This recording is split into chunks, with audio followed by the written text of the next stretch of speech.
अस्सलाम वालेकुम class, hopes all of you are fine and doing very well in your life.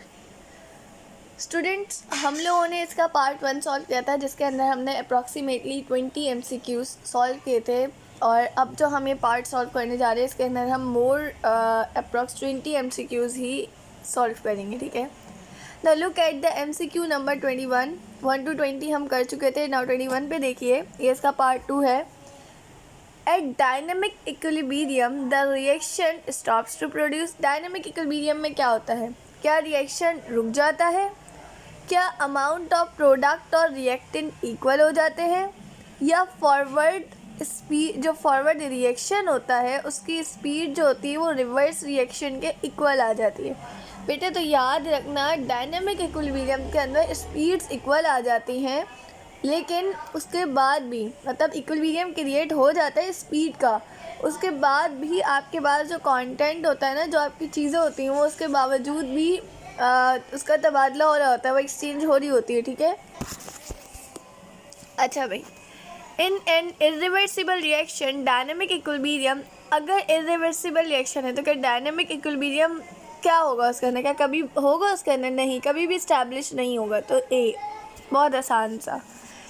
A reverse reaction is one that which proceed from left to right। बेटा reverse reaction में क्या होता है? देखो, यह आपका लेफ्ट साइड है, राइट साइड है। यहाँ पे आपके क्या मौजूद होंगे? रिएक्टेंट मौजूद होंगे और यहाँ आपके प्रोडक्ट मौजूद होंगे। अगर रिएक्टेंट से प्रोडक्ट बन रहा है तो ये हमारे पास फॉरवर्ड होता है, यानी कि फॉरवर्ड के अंदर हम कहाँ जाते हैं? Left to right. इसका मतलब ए ऑप्शन तो नहीं हो सकता। B, in which reactants react to form products, ये भी नहीं हो सकता, ये तो फॉरवर्ड में होता है। विच स्लो डाउन्स ग्रेजुअली या विच स्पीड अप्स ग्रेजुअली।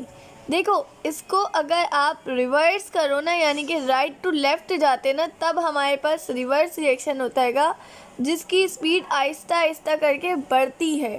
ठीक है, विच स्पीड्स अप ग्रेजुअली। ग्रेजुअली मतलब आहिस्ता आहिस्ता। वैसे आपके सिलेबस में नहीं है तो इसको इतना फोकस्ड मत करिएगा, मैंने फिर भी समझा दिया। Nitrogen and hydrogen were reacted together to make ammonia. बेटा अमोनिया होता है NH3, ये याद रखना। तो नाइट्रोजन और हाइड्रोजन ने आपस में रिएक्ट किया और बना लिया अमोनिया, और ये आपको इसकी Kc की वैल्यू गिवन है। आपसे पूछ रहे हैं What will be present in the equilibrium mixture। Equilibrium mixture के अंदर क्या प्रेजेंट होगा? क्या सिर्फ अमोनिया होगा? नहीं, ऐसा तो नहीं है ना कि सिर्फ अमोनिया होगा। क्या नाइट्रोजन और हाइड्रोजन होंगे? नहीं। क्या हाइड्रोजन होंगे? नहीं, बल्कि तीनों होंगे। हमें कैसे बता? हमने ऐसे बता, हमने पढ़ा हुआ है कि Kc is equals to products की कंसनट्रेशन अपॉन रिएक्टेंट की कंसनट्रेशन। तो हमारे पास अमोनिया हमारा क्या है? प्रोडक्ट है, और ये हमारे रिएक्टेंट हैं। तो हमारे पास सारे के सारे ही मौजूद होंगे इक्विलिब्रियम मिक्सचर के अंदर। तो इसका आंसर क्या हो जाएगा? B. Now look at MCQ number 25। For a reaction between PCl3 and chlorine to form PCl5 the units of Kc are. बेटा इसका ना देखो, आपको पता है आपके पास PCl3 है और क्लोरीन है, ठीक है, और आपसे कह रहे हैं कि आपके पास क्या बन रहा है? PCl5 बन रहा है। तो इसका यूनिट क्या होता है? हमने पढ़ा था कि इसका यूनिट हमारे पास मोल पर DM क्यूब होता है। क्यों? क्योंकि PCl5 कंसनट्रेशन अपॉन उसका वॉल्यूम। ठीक है, अच्छा भाई, अगर ऊपर लेके आ जाएंगे तो DM क्यूब इन्वर्स हो जाता है। ठीक है, the two major components of atmosphere are. दो मेजर कंपोनेंट एटमॉस्फेयर के कौन से? बेटा नाइट्रोजन तो आपको पता है बहुत ज़्यादा मिकदार में पाई जाती है, तो C और D तो ऑप्शन हो ही नहीं सकते। क्या A और B होंगे? देखो, कार्बन डाइऑक्साइड भी ज़्यादा मिकदार में नहीं पाई जाती, वो तो प्लांट्स एब्जॉर्ब कर लेते हैं। तो ज़्यादा मिकदार में क्या पाई जाती है? ऑक्सीजन, तो B। ठीक है, ऐसे आंसर को जज किया जाता है कि क्या सही है क्या गलत है। Which type of reaction do not go to completion. कौन सी तरह के रिएक्शन होते हैं जो कंप्लीट नहीं होते? बेटा डिकम्पोजिशन रिएक्शन कंप्लीट हो जाते हैं, तो ये तो आपका आंसर होगा नहीं, यानी कोई चीज़ गल सड़ जाए। एडिशन रिएक्शन, इसमें कोई चीज़ हटा के ऐड की जाती है, या कुछ भी ऐड कर दिया जाता है, कुछ हटाते भी नहीं है तो कुछ ऐड कर देते हैं। ठीक है, इरिवर्सिबल रिएक्शन, बेटा इरिवर्सिबल रिएक्शन जो होते हैं ना, ये कंप्लीट हो जाते हैं, तो ये भी नहीं हो सकता। तो इसका आंसर है बी, यानी कि रिवर्सिबल रिएक्शन वो होते हैं जो कभी भी कंप्लीट नहीं होते हैं। मतलब प्रोडक्ट बनता है ना, तो प्रोडक्ट रिवर्स होकर दोबारा से रिएक्टेंट बनाना शुरू कर देता है। तो ये बता दो ये किस तरह से आपके पास जो है वो कंप्लीट होंगे, ठीक है। Which type of reaction speed up gradually, बेटा अभी बता के आए थे पीछे आपको, आपने अगर ये वाला MCQ सही से समझा होगा 23 वाला, मैंने आपको बताया था कि रिवर्स रिएक्शन जो होता है ये हमारे पास किस तरह से जाता है, ये स्पीड अप होता है ग्रेजुअली, ठीक है। तो हमारे पास कौन से जो होते हैं क्या कहते हैं रिएक्शन जो ग्रेजुअली हमारे पास स्पीड अप होते हैं, तो हमारे पास रिवर्सिबल रिएक्शंस होते हैं। Now which type of reactions take place in both directions, दोनों डायरेक्शंस के अंदर हमारे पास कौन से रिएक्शन हो रहे होते हैं बेटा, रिवर्सिबल हो रहे होते हैं, बैकवर्ड और फॉरवर्ड दोनों में। इसका आंसर क्या हो जाएगा 29 का B। Now in a chemical reaction 30 MCQs read out कर रही हूँ मैं। In a chemical reaction the substance that combine are called, chemical reaction में जो सब्सटेंस कंबाइन होते हैं क्या कहते हैं उसे बेटा, रिएक्टेंट कहते हैं ना, रिएक्टेंट से प्रोडक्ट बनता है। तो इसका आंसर तो ए हो जाएगा, आपको और ऑप्शन देखने की ज़रूरत ही नहीं है, ठीक है ना।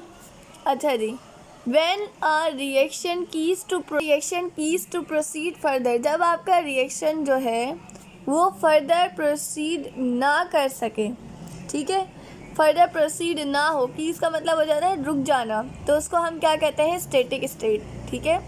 डायनेमिक इक्विलिब्रियम का मतलब क्या होता है बेटा, डायनेमिक इक्विलिब्रियम का मतलब ये होता है कि रिएक्शन जो है आपके पास वो क्या हो रहा है, रिएक्शन स्टिल कंटिन्यू है, ठीक है। अभी मैंने आपको बात क्लियर की थी। Forward reaction take place, forward reaction कब किस डायरेक्शन से किस में होता है, बना लें, ये लेफ़्ट टू राइट है, आप यहाँ पर जाते हैं, आपका फॉरवर्ड होता है तो आप कह देंगे लेफ़्ट टू राइट B। अगर मैं पूछूँ रिवर्स रिएक्शन किस डायरेक्शन में होता है तो फ़ौरन से बता देना कि राइट टू लेफ़्ट, ठीक है। यूनिट ऑफ मोलर कंसंट्रेशन अभी बताया था पीछे D, ठीक है, मोल पर DM³ बताया था, अब याद रख लेना, भूलना नहीं है।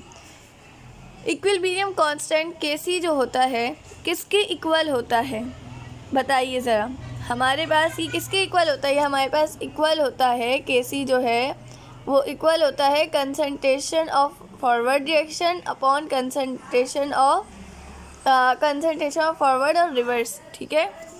अच्छा, which chemical is called king of chemicals, भाई ये तो आप लोगों को याद होना चाहिए कि किंग ऑफ केमिकल्स हम कहते हैं H2SO4 को, इसको सल्फ्यूरिक एसिड भी कहते हैं, ठीक है।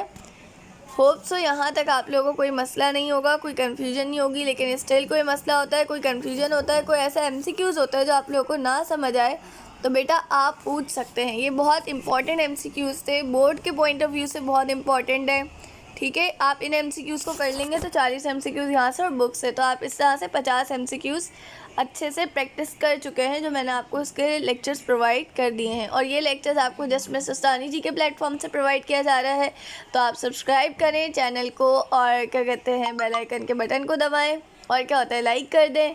और अगर आपको कोई मसला कोई चीज़ कुछ ना समझ आ रही हो तो कमेंट करके बताएं, और आपको स्टिल आप चाहते हैं कि मैम आप जो लेक्चर दे रही हैं उसके अंदर इस चीज़ को और अच्छे से कर दें, तो वो भी आप मुझे बताएं, हम उसको भी देख लेंगे, ठीक है।